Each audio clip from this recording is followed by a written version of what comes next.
Assalamualaikum warahmatullahi wabarakatuh. Perkenalkan, nama saya Maike Putri Tias. Saya dari Prodi Pendidikan Ekonomi 1A, NPM 201872030508.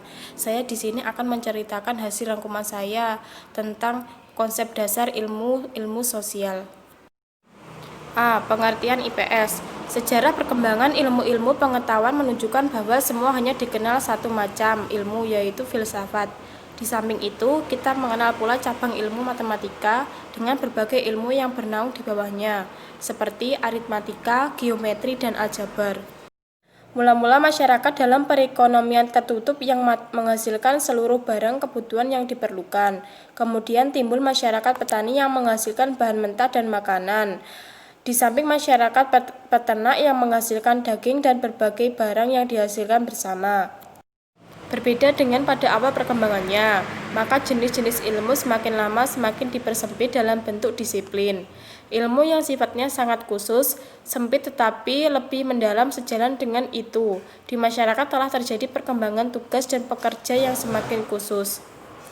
Segi kebutuhan lainnya ialah bahwa pada pekerja hanya memiliki keterampilan kerja yang sangat sederhana, dan jika mampu mengerjakan, kita dapat membayangkan bagaimana seorang tenaga kerja yang hanya mempunyai keterampilan memasang sekrup harus mencari pekerjaan dalam masyarakat.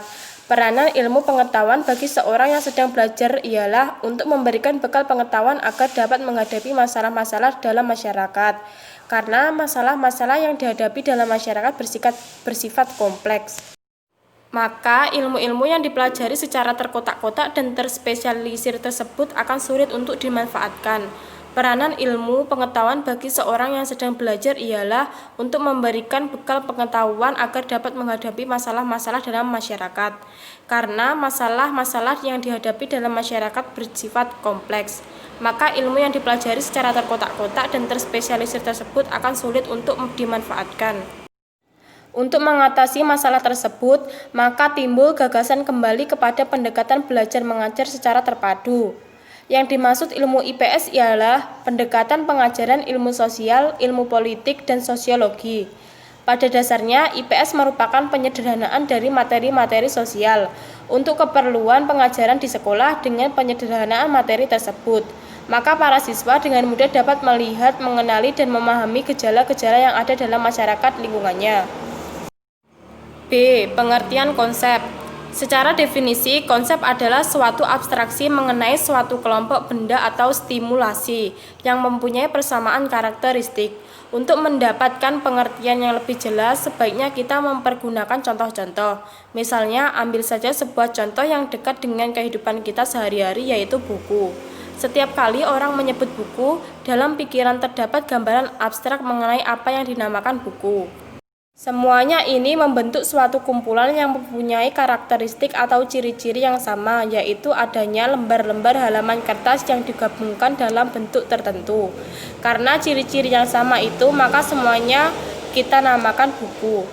Setiap konsep memiliki atribut dan setiap konsep mempunyai jumlah atribut yang tidak selalu sama dan tidak perlu sama dengan konsep lainnya.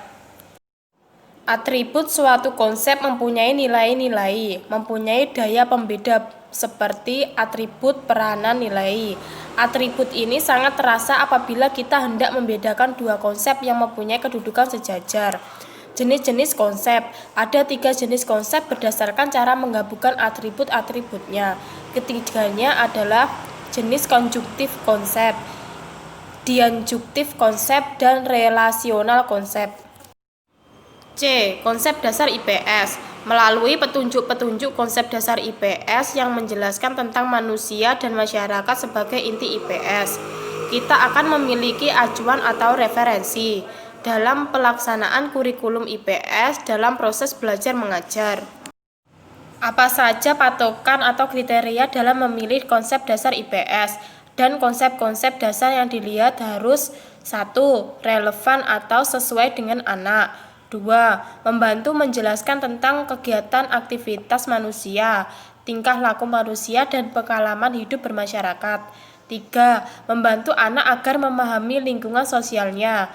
Guru dapat menambah, mengurangi, ataupun menggantinya sesuai dengan pandangan guru Tentang kenyataan sosial yang dihadapi sehari-hari, kedua belas konsep dasar ini dapat memberikan gambaran kepada guru untuk memilih dan mengganti dengan konsep dasar yang sesuai. 1. Interaksi kerja.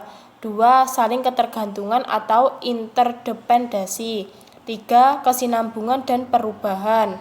4. Keragaman, kesamaan, keberbedaan. 5. Konflik atau konsensus. 6. Evolusi atau adaptasi. 7. Pola. 8. Tempat atau lokasi. 9. Kekuasaan atau wewenang. 10. Nilai atau kepercayaan.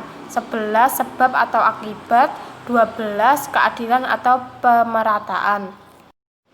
Sekian dari saya penjelasan materi yang saya rangkum tentang konsep dasar ilmu-ilmu sosial. Bila ada kesalahan perkataan, saya mohon maaf sebesar-besarnya. Wassalamualaikum warahmatullahi wabarakatuh.